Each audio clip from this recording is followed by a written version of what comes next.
Halo anak-anak, berjumpa lagi di channel seputar PPKN.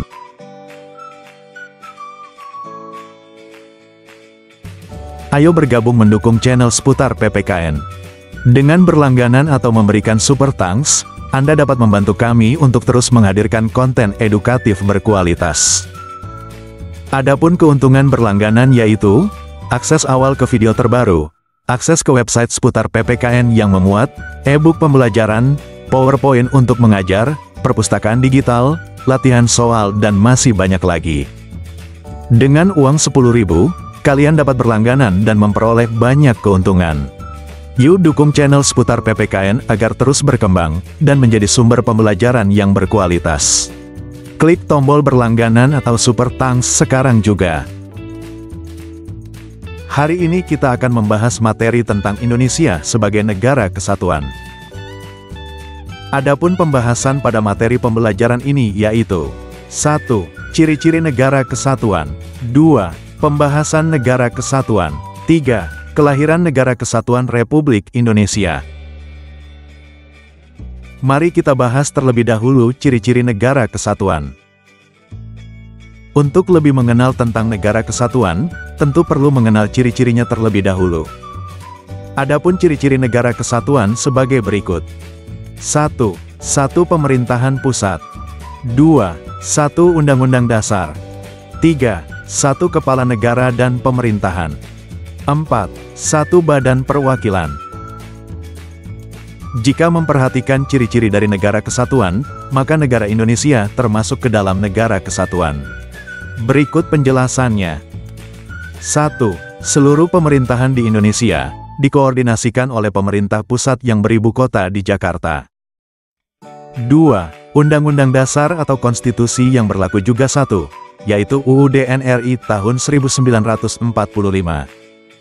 3. Kepala negara dan kepala pemerintahan juga 1, yaitu Presiden Republik Indonesia. 4. Badan perwakilan yakni MPR, DPR, dan DPD, yang mewakili seluruh rakyat di tingkat pusat juga 1. Sekali lagi, semua ciri-ciri yang ada pada negara kesatuan, menunjukkan bahwa Indonesia merupakan negara kesatuan. Selanjutnya kita bahas tentang pembahasan negara kesatuan. Untuk memutuskan bentuk negara yang akan digunakan oleh Indonesia, para anggota BPUPKI kemudian melakukan diskusi. Dalam diskusi tersebut, terdapat beberapa tokoh yang menyampaikan usulan mengenai bentuk negara Indonesia yaitu, Mr. Supomo, Muhammad Hatta, Muhammad Yamin, dan Insinyur Soekarno. Adapun usulan-usulan mengenai wilayah tersebut antara lain, usulan Mr. Supomo. Pada sidang BPUPKI, Mr. Supomo menyampaikan usulannya, agar bentuk negara Indonesia adalah negara integral atau kesatuan. Usulan Muhammad Hatta. Muhammad Hatta tidak setuju dengan pendapat Supomo. Ia berpendapat bahwa sebaiknya bentuk negara Indonesia adalah negara federal atau serikat. Menurut Hatta, bentuk negara federal atau negara serikat itulah yang lebih cocok dengan Indonesia, yang memiliki suku bangsa dan budaya sangat beragam. Dengan menjadi negara serikat, setiap daerah akan lebih merdeka mengatur daerahnya sendiri. Usulan Muhammad Yamin dan Insinyur Soekarno. Muhammad Yamin dan Insinyur Soekarno lebih setuju dengan pendapat Supomo. Muhammad Yamin juga mengatakan bahwa bentuk negara kesatuan merupakan semangat dari Sumpah Pemuda. Dari beberapa usulan mengenai bentuk negara Indonesia, bentuk negara kesatuan kemudian dipilih sebagai bentuk negara Indonesia. Mayoritas anggota BPUPKI percaya bahwa dengan bentuk negara kesatuan akan dapat menjaga keutuhan bangsa. Selanjutnya kita bahas tentang kelahiran negara kesatuan Republik Indonesia. Pada tanggal 17 Agustus tahun 1945, bangsa Indonesia menyatakan kemerdekaan dan membentuk negara Republik Indonesia.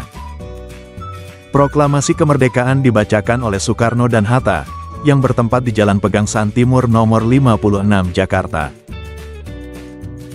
Kemudian pada tanggal 18 Agustus tahun 1945, PPKI mengadakan sidang pertama, yang salah satu hasilnya adalah menetapkan Undang-Undang Dasar 1945.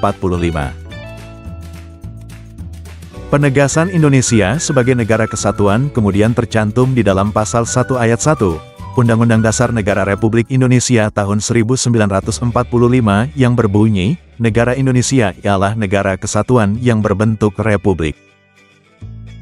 Dalam upaya untuk mendapatkan pengakuan kedaulatan dari Belanda, Indonesia mengikuti konferensi Meja Bundar pada tanggal 23 Agustus hingga tanggal 2 November tahun 1949.